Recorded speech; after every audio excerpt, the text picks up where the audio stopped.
নমস্কার বন্ধুরা, দীপাস কিচেনে আপনাদের সবাইকে স্বাগত। আজকে আমি ফুলকপি আলু দিয়ে মাছ দিয়ে একটা ঝোল করে দেখাবো, কিন্তু সেই ঝোলটায় কোনো মশলা থাকবে না।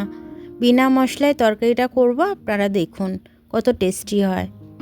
এখানে ফুলকপিটা আমি নুন হলুদ দিয়ে একটু সেদ্ধ করতে দিয়েছি, আর ওদিকে আমি মাছটা ভেজে নেব। দেখুন মাছটা নুন হলুদ মাখিয়ে নিয়েছি, মাছটাকে ভালো করে ভেজে নেব। আমি দেখুন ভাজতে দিয়েছি, ভালো করে উল্টে পাল্টে আমি ভেজে নেব। ভাজা হয়ে যাচ্ছে, মাঝে তুলে নিচ্ছি। আমি কড়ায় তেল গরম করতে দিয়েছি, তেলটা গরম হয়ে গেছে। এবার আমি কালো জিরেটা ফোড়ন দিয়ে দিয়েছি, এটাই কিন্তু আমাদের মশলা। এবার আমি আলুগুলো এর মধ্যে দিয়ে দিলাম, আলুগুলোর মধ্যে নুন দেব, দিয়ে আমি ভাজবো। অন্যদিকে আমি ফুলকপিটা ভেজে নিচ্ছি, যেটা আমি ভাবিয়ে রেখেছিলাম নুন দিয়ে, ওটাকে আমি ভেজে নিচ্ছি। আর এইদিকে আমার আলুটা ভাজা হচ্ছে। অ্যাকচুয়ালি আমার রান্নাটা আজকে একটু তাড়াতাড়ি করতে হবে, তো ওই জন্য দুটো দিকে আমি একসাথে চালাচ্ছি।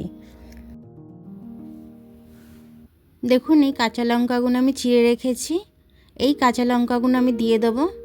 দিয়ে আমি এবার একটু ভেজে হলুদ দেবো এর মধ্যে। হলুদ দিয়ে আমি ভালো করে এটাকে কষে নেবো একটু। কাঁচা লঙ্কাটা আর কালো জিরাটাই কিন্তু আমার মশলা, আর কোনো মশলা না। আর সব তরকারিতেই তো নুন হলুদটা দিতে হয় জানেন, তো আমি সেই হিসাবে নুন হলুদটাও দিয়েছি। এবার দেখুন হলুদটা দিয়ে আমার কষা হয়ে গেছে, আমি জলটা ঢেলে দিলাম। এবার স্বাদ অনুযায়ী নুনটা দিয়ে দেবো। আমি নুনটা দিয়ে আমি একটু ভালো করে নেড়ে নেব। নেড়ে নিয়ে আমি এবার ফুলকপিগুলো দিয়ে দেবো।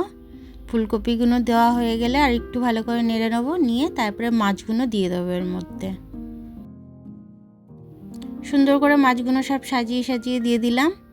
এবার হাই ফ্লেমেই আমি এটাকে ফোটাবো।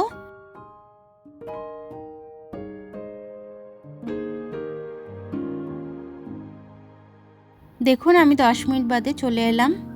দেখুন আমার তরকারিটা টকবক করে ফুটছে। লঙ্কাগুলো আমি একটু ঘেটে ঘেটে দেবো, দেখুন কাঁচা লঙ্কাগুলো, যাতে তরকারিটা একটু ঝাল ঝাল হয়। দেখুন আলুগুলোও সেদ্ধ হয়ে গেছে, একদম মাখনের মতো সেদ্ধ হয়ে গেছে। এবার আমি এটাকে নাবিয়ে নেব। এরকমভাবে আপনারা রান্না করে নেবেন একদিন। যেদিনকে আপনাদের রান্না করতে ইচ্ছা করবে না, সেদিন খুব কম মশলায় যেরকম আমি দেখালাম, এরকমভাবে যদি আমার রেসিপিটা একদিন আপনারা ফলো করেন, তাহলে আপনাদের আমি মনে করি খুব ভালো লাগবে খেতে। কারণ আমাদের খেতে ভীষণ ভালো লেগেছে, আপনাদেরও ভালো লাগবে গরম ভাতের সাথে। আমার ভিডিওটা দেখার জন্য অনেক অনেক ধন্যবাদ। আর আমার ভিডিওটা যদি আপনাদের পছন্দ হয়, তাহলে লাইক, সাবস্ক্রাইব, বেল আইকনটা একটু টিপে দেবেন। আর যদি ফেসবুক থেকে দেখেন, লাইক আর ফলোটা একটু করে দেবেন। আবার কাল দেখা হবে নতুন রেসিপির সাথে। ততক্ষণ আপনারা ভালো থাকবেন, আমি আসছি।